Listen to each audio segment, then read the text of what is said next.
kind of amazing because when you look at Robert Sarver, really Sarver has been the Western Conference's version of James Dolan.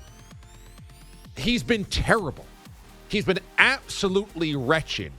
He has had a poison culture within that organization. He has been a guy that has played by his own rules privately, and he did almost nothing to enhance the brand of the team for nearly a decade until they brought in Chris Paul and finally had a recent renaissance. Robert Sarver owned the Phoenix Suns since 2004. In 2011, missed the playoffs. 2012, missed the playoffs. 2013, missed the playoffs. 2014, missed the playoffs. 15, missed the playoffs. 16, missed the playoffs. 17, 18, 19, 20, 20. They missed the playoffs for a decade. Missed the playoffs. In the NBA, that's hard to do. Hard to do. They were one of the worst teams in all of basketball. And here is Robert Sarver, pushed out because of multiple scandals, awful behavior in the organization, all under him. Finally, the NBA is pushing him out, forcing him to sell, and he's going to make $4 billion. He bought this franchise 20 years ago for $400 million. So a bad guy and a bad owner who's forced to sell, having his team ripped away from him, is going to make a $3.6 billion profit in 2 decades of owning the team. Not bad. Not bad. And the issue here is that no matter how bad a guy you are, no matter how bad an owner you are, you cash that ticket. Dan Snyder's going to do the same thing. Whenever he is forced to sell or does sell, he's going to turn a profit of billions of dollars. Asking price is likely to be upwards of $6 billion for Washington. And what has he done in 20 years? Nothing. Been a disgrace.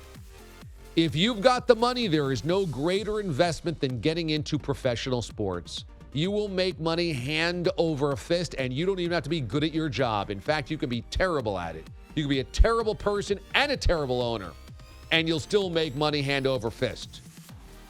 That's the disheartening part about all of this.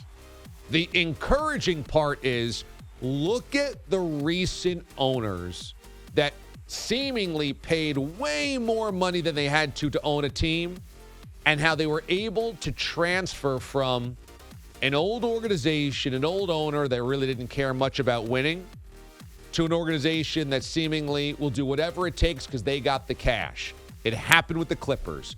Donald Sterling, for 25 years, was a complete disgrace in the NBA. Privately, personally, and owning a team. Steve Ballmer took over, spending $2 billion, and we said, $2 billion for the Clippers? But look, he turned them into contenders. He's going to build his own stadium. He made them relevant. Steve Cohen with the New York Mets, a franchise that was always, what? Penny pinching? You guys? Then he said, screw that, we're spending all the money. And Steve Cohen has built the Mets into a financial machine. I would imagine the same thing happens with the Suns under Ishbia, who has made billions of dollars through mortgage lending.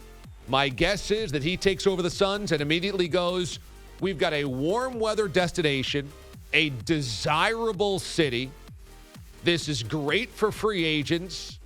I'm going to spend the money and we're going to win. I bet you any money the Suns get taken over by a new owner and suddenly become a free agent destination and threat. So the good news is the new money coming into professional sports is so big, they don't want to sit around and just cash a few checks. They've got the money. It used to be that these organizations were bought by owners who used the team to make all of their money. So Donald Sterling and Robert Sarver and the Wilpons and all of these guys would look at the the tax breaks. It would look at the end of the year financials and go, oh, I'm making money here.